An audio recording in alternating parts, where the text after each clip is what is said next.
Assalamualaikum warahmatullahi wabarakatuh. My name is Salsabila Alifia and my student number is 1901-50045 and I will explain about the production of speech sound. First is the organs of speech. Speech sound that we use in daily life produced by the speech organs that are mouth and respiratory apparatus. The speech organs mentioned above are kept in three areas of human body: the chest, the throat, and the head.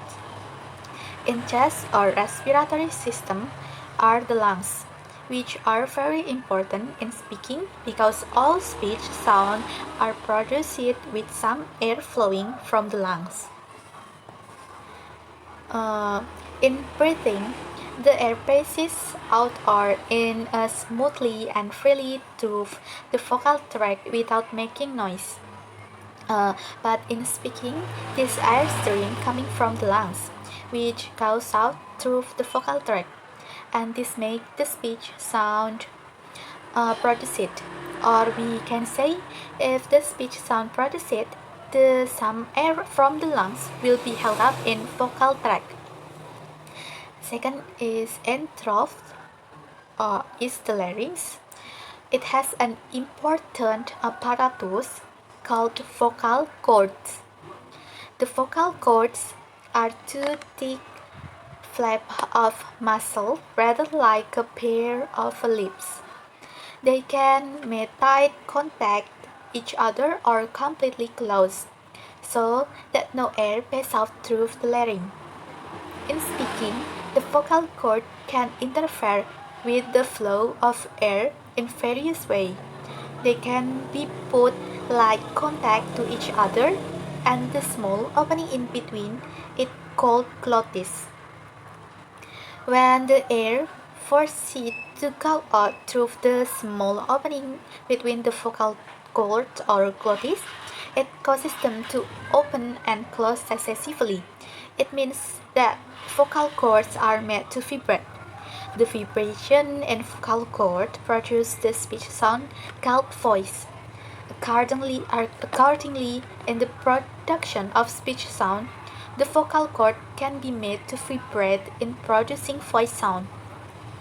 If the vocal cord not to vibrate, it means we can not producing sounds or voiceless.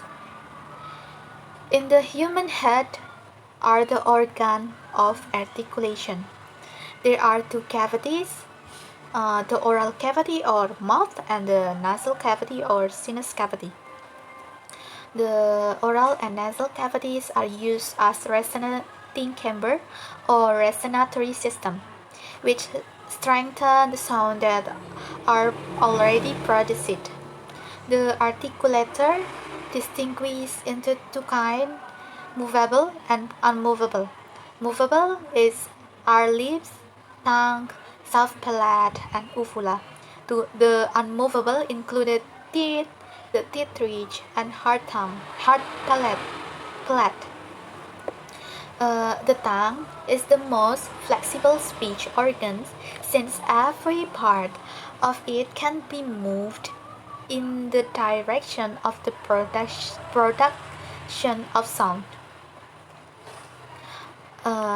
Second is the diagram of articulator.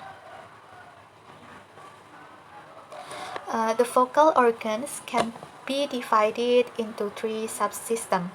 First is the respiratory system, which is the source of the airstream needed to produce speech sound that refers to the lungs, by which the air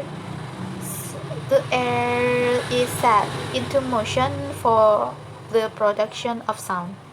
The phonatory system, which provides interruption in the vocal tract needed to produce voice that refers to the vocal cords in the larynx. The articulatory system, which modifies the outgoing airstream in various ways to produce and differentiate speech sound.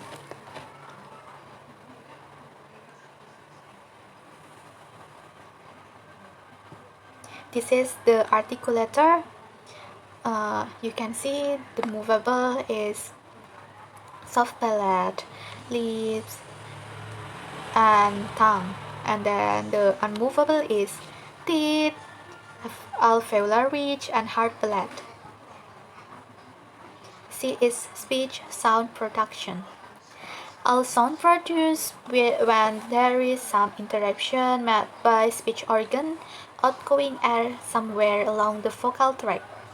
After passing through the larynx, the air goes through the vocal tract, which ends at the mouth and nostrils. The vibration of vocal cord produces the speech sound called voice, and the human speech organ above the larynx are called articulator. Uh, in, in obstruction, the outgoing air usually two articulator are involved. An articulator is of the upper jaw and the lower jaw.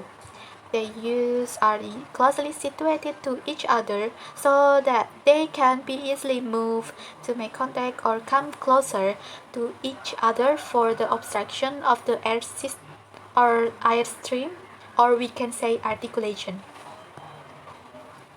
In the production of sound, the two articulators may be moved such a way that they are touching or almost touching each other, and the place where they may contact each other named place of articulation of point of articulation.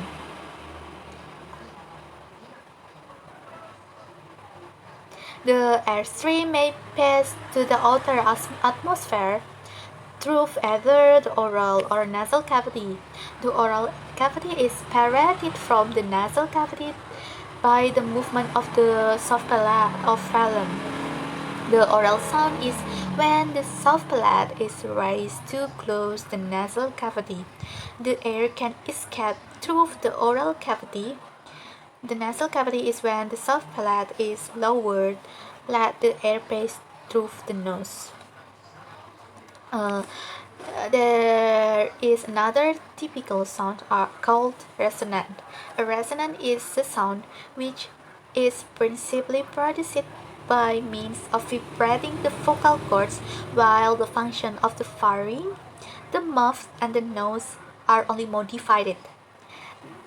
These three cavities act as resonating chamber or resonating system, especially the mouth, because which strengthens the sound produced by the vibration of vocal cords. Thank you. This is my presentation. Assalamualaikum warahmatullahi wabarakatuh.